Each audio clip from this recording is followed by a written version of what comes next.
సనాతన ధర్మంపై కొన్ని వందల సంవత్సరాలుగా దాడులు చేసినటువంటి మొఘలులు చరిత్ర మరవక ముందే ఈరోజు లవ్ జిహాదీ పేరుతో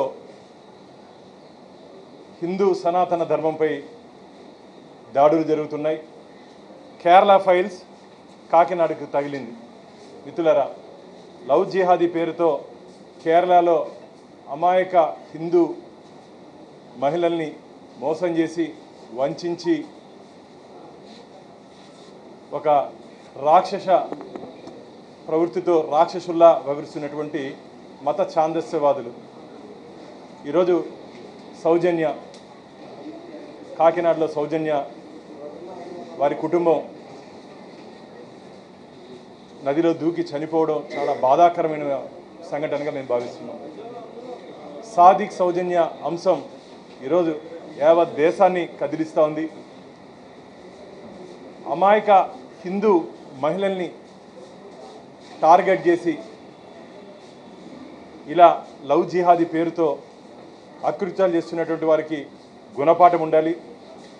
మీరు చనిపోయేది కాదు నదిలో దూకి, ఆ సాదిక్ని రోడ్లో నిలబెట్టి తోలు వెరుకుంటే బాగుండేది అని చెప్పి ఈరోజు హిందూ సమాజం భావిస్తాం. మీరెందుకు చనిపోవాలి? జరిగినటువంటి అన్యాయాన్ని ఎదిరించాలి. దయచేసి నేను ఇంద్రప్రస్థ నుంచి చెప్తున్నా, ఎవరు అధైర్యపడకండి, ఎదిరించండి, పోరాడండి. భారతీయ జనతా పార్టీ మీకు అండగా ఉంటుందని చెప్పి నేను హిందూ సమాజానికి పిలుపునిస్తున్నా, హిందూ సమాజాన్ని వేడుకుంటున్నా. హిందూ సమాజానికి మీ వెనకాల మేము ఉన్నాం, మీతో పాటు కలిసి నడుస్తామని చెప్పి మేము వారికి హామీ ఇస్తున్నాం. ఎవరికైనా ఎక్కడైనా ఇలాంటి అన్యాయాలు జరిగితే మా దృష్టికి తీసుకురండి. ఖచ్చితంగా మీ కుటుంబంలో ఒకరిగా, మీ కుటుంబ సభ్యుల్లో ఒకరిగా మా కుటుంబంలో ఏ విధంగా అన్యాయం జరుగుతుందో ఆ విధంగా మీతో పాటు పోరాటం చేసేదానికి కానీ ఎంతవరకన్నా మీతో కలిసి నడిచేదానికి భారతీయ జనతా పార్టీ మీతో పాటు ఉంటుందని చెప్పి నేను మీకు మనవి చేసుకుంటూ, ఇది మంచిది కాదు. మీరు కానీ గమనించినట్టయితే భారతదేశంలో అన్ని రాష్ట్రాలకి ఇది మిత్రులారా, అన్ని రాష్ట్రాల్లో కేరళలో విపరీతంగా దీని మీద కేసులు నమోదవడం జరిగింది. దాని మీదుగా అందరికీ తెలుసు, కేరళ ఫైల్స్ అనే ఒక సినిమాను కూడా చిత్రీకరించడం జరిగింది. ఆ కేరళ ఫైల్స్ ఈరోజు కాకినాడ వరకు. ఈరోజు నేను కొందరు అధికారులతో మాట్లాడితే వారు చెప్తున్నారు, కొన్ని వేల మంది దీని బారిన పడి ఇబ్బంది పడుతున్నారు. బయట చెప్పే ధైర్యం లేక, చెప్తే ఎక్కడ ఏమవుతుందో, కుటుంబ పరువు పాడవుతుందని చెప్పి ఆలోచిస్తున్నారు. దయచేసి ఇది ఉద్దేశపూర్వకంగా చేసినటువంటి ప్రక్రియ మిత్రులారా. ఇది ట్రాప్ అంటారు. అమాయకమైనటువంటి కుటుంబాలని, అమాయకమైనటువంటి మహిళల్ని ఎంచుకొని తద్వారా హిందుత్వంలో ఉన్నటువంటి కులాల్లో ఒక కులాన్ని టార్గెట్ చేస్తే 25 లక్షలు మత వాళ్ళు లవ్ జిహాదీ పేరుతో వాళ్ళని వశపరుచుకుంటే లక్షల రూపాయలు ఇస్తున్నారు కులానికి. అంటే నేను కులాల ప్రస్తావన తీసుకురాను, కానీ 25 లక్షలు, 50 లక్షలు, 10 లక్షలు టార్గెట్ ఇస్తూ వాళ్ళ దగ్గర ఈ పనులన్నీ చేయిస్తున్నారు. కర్త కర్మ క్రియ ఎవరో ఖచ్చితంగా కనిపెట్టేస్తున్న బాధ్యత ఈరోజు మా ప్రభుత్వం మీద కూడా ఉంది. ఎందుకంటే ఆంధ్రప్రదేశ్లో ఎన్డీఏ కూటమి మేము ఉన్నాం కాబట్టి ఖచ్చితంగా మేము ముఖ్యమంత్రి గారికి కూడా కోరుకుంటున్నాం, దీని మీద పూర్తి స్థాయిలో విచారణ చేపట్టి ఈ సాదిక్ లాంటి దుర్మార్గులు, ఈ సాదిక్ లాంటి రాక్షసులు ఎవరున్నా సరే వీరందరినీ ఖచ్చితంగా ఫాస్ట్ ట్రాక్ కోర్టులు ఏర్పాటు చేసి వెంటనే శిక్ష పడే విధంగా మనం దీని మీద కలిసి చర్యలు తీసుకొని మహిళలకు ఒక భరోసా ఇవ్వాలి.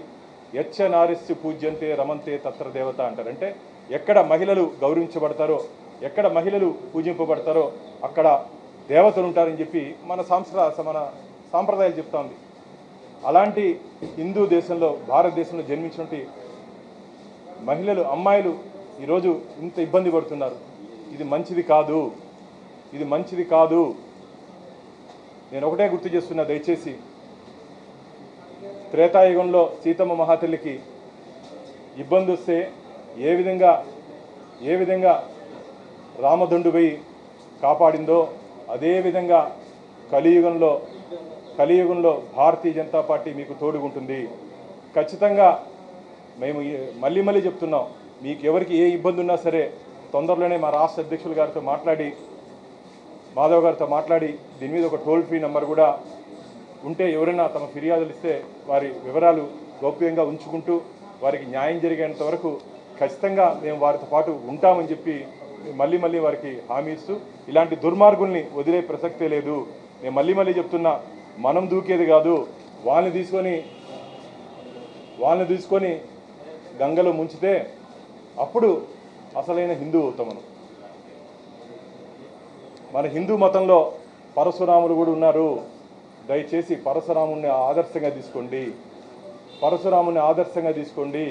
ఏ విధంగా దుష్ట శిక్షణ కోసం ఆ రోజు గొడ్డలెత్తాడో ఆ విధంగా ఈరోజు ఎవరైనా సరే హిందూ విశ్వాసాల్ని పాడు చేసే విధంగా, గాయపరిచే విధంగా ఇలాంటి లవ్ జిహాదీ పేరుతో వస్తే జరగబో పరిణామాలు చాలా తీవ్రంగా ఉంటాయని చెప్పి వారందరినీ తీవ్రంగా హెచ్చరిస్తూ, ఖచ్చితంగా రాబో రోజుల్లో చట్ట పరిధిలో వీళ్ళందరినీ శిక్షించే దిశగా మా ప్రభుత్వం ముందుంటుందని చెప్పి బాధిత కుటుంబాలకి హామీ ఇస్తున్నాం.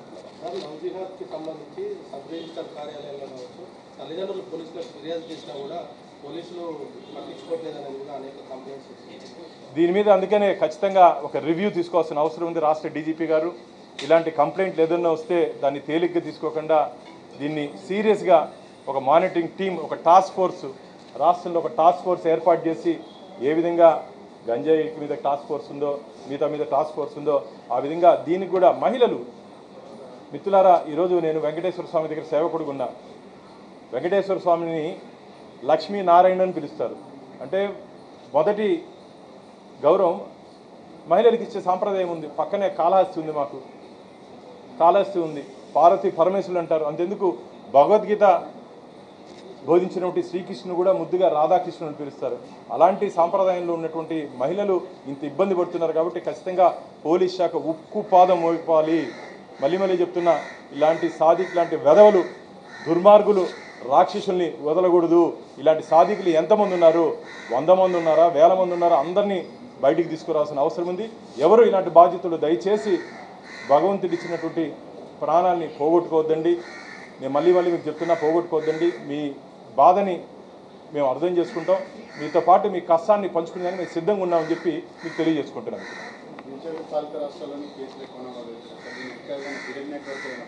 ఖచ్చితంగా మొఘలులు ఏ విధంగా భారతదేశంపై దాడి చేసి మన సాంప్రదాయాన్ని కొల్లగొట్టే ప్రయత్నం చేశారో, 1000 సంవత్సరాలు పరాయి పరిపాలన ఉన్న హిందుత్వం ఎక్కడ చెదరలేదు. ఇప్పుడు దొడ్డిదారిలో ఇలా మానసికంగా కుటుంబాలని మానసికంగా ఇబ్బంది పెట్టాలని చెప్పి ఒక దుర్మార్గపు ఆలోచనతో ఈ అదవలు, ఇలాంటి రాక్షసులు వస్తున్నారు. వీళ్ళందరి మీద ఖచ్చితంగా మేము రాబో రోజుల్లో మా రాష్ట్ర అధ్యక్షులు మాధవ్ గారితో మాట్లాడి దీన్ని ఏ విధంగా ఆంధ్రప్రదేశ్లో ఇలాంటి కేసుల్ని అరికట్టాలో, మీరు చెప్పినట్టు పోలీస్ డిపార్ట్మెంట్కి కూడా, డీజీపీ గారు కూడా ఒకసారి కలిసి ఏ విధంగా ఈ కేసులు త్వరగా పూర్తి చేసి నెగ్లెక్ట్ చేయకుండా, నెగ్లిజెన్స్ లేకుండా ఇమీడియట్గా రియాక్ట్ అయ్యే విధంగా ఆంధ్రప్రదేశ్లో పోలీసు యంత్రాంగం ఉంటుందని చెప్పి నేను వారికి భరోసా ఇస్తున్నాను.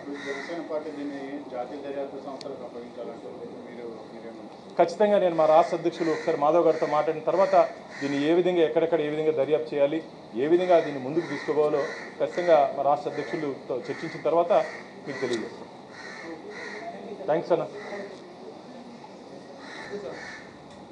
ఒక పక్క లవ్ జిహాదీ పేరుతో ఇబ్బంది పడుతుంటే 2019 నుంచి 2024 వరకు ఆంధ్రప్రదేశ్ రాష్ట్రాన్ని అన్నపూర్ణ ప్రదేశ్గా ఉన్నటువంటి రాష్ట్రాన్ని అన్యమత ప్రదేశ్గా మార్చే ప్రయత్నాలు జరిగినాయి. ఆంధ్రప్రదేశ్ రాష్ట్రాన్ని అన్యమత ప్రదేశ్గా మార్చే ప్రయత్నం జరిగింది జగన్మోహన్ రెడ్డి గారు ముఖ్యమంత్రిగా ఉన్నటువంటి సమయంలో.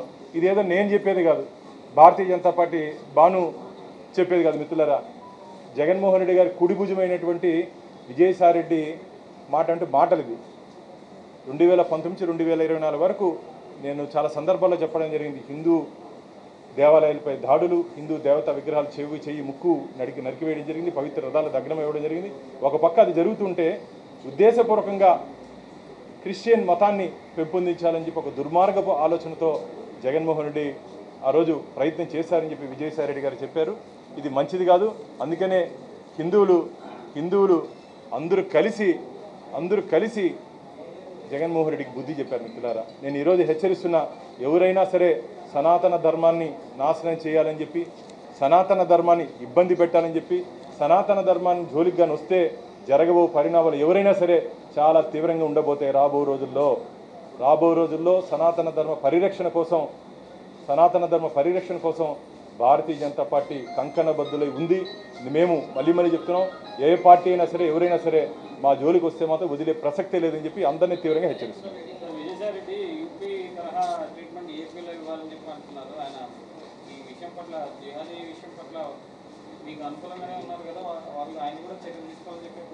ఖచ్చితంగా చర్యలు తీసుకోవాలని మేము కూడా కోరుకుంటున్నాం.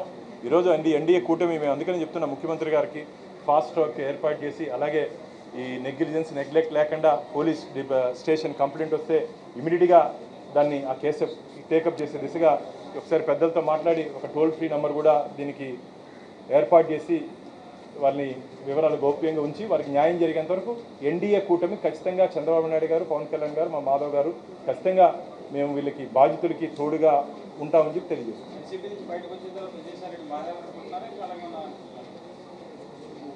అందరూ మారితే బాగుంటుంది. వైసీపీ నుంచి విజయసాయి రెడ్డి గారు కాదు, అందరూ మారితే బాగుంటుంది. అందరూ ఆ రోజు జరిగినటువంటి అన్యాయాలు అంటే ఆ రోజు ఉండి మాట్లాడుంటే బాగుండేది. ఈరోజు బయట వచ్చిన తర్వాత కాకుండా ఉండి పోరాటం చేస్తుంటే అందరూ అభినందించుండేవాళ్ళు. బయట వచ్చిన తర్వాత చిలక పలుకులు పలికేది కాకుండా ఆ రోజు ఇంటర్నల్గా ఉండి ఎప్పుడు కానీ ఒకటే చెప్తున్నా మిత్రులారా, మనకు అన్యాయం జరిగితే అప్పుడే నిలదీయాలి. బయట వచ్చిన తర్వాత మాట్లాడితే దానికి ఉన్నటువంటి వాల్యూ పడిపోతుంది. ఉన్నప్పుడు కొట్లాడితే ఆ నిజాయితీకి గుర్తింపు వేరే ఉంటుంది. కాబట్టి ఎవరైనా సరే ఉండి పోరాడితే మంచిది, కానీ బయట వచ్చిన తర్వాత మాట్లాడితే దానికి విలువ తగ్గుతుందని చెప్పి నేను భావిస్తున్నాను. మేము ప్రభుత్వం తరఫున పెడితే బాగుంటుందని చెప్పి ప్లాన్ చేస్తాం. సూచన టోల్ ఫ్రీ నెంబర్, ఎందుకంటే చాలా మంది ఇబ్బంది పడుతున్నారు, బాధపడుతున్నారు. ఒకవేళ బయట వస్తే తమ కుటుంబ పరువు పోతుంది, ఒకవేళ కంప్లైంట్ ఇస్తే కుటుంబ పరువు పోతుంది అని చెప్పి ఒక ఆలోచనతో ఉంటే దీన్ని ఖచ్చితంగా టోల్ ఫ్రీ ఒకసారి ఏ విధంగా దాన్ని చేయాలో లేదు. అందుకని వాళ్ళ వివరాలు పూర్తిగా గౌప్యంగా ఉంచుతాము. వారికి న్యాయం జరిగేంత వరకు కుటుంబానికి న్యాయం జరిగేంత వరకు పోలీస్ శాఖ వారికి అండగా ఉండే విధంగా చర్యలు తీసుకునేదానికి మేము రాష్ట్ర ప్రభుత్వం మాట్లాడాం. థ్యాంక్స్ అన్న. Thank you.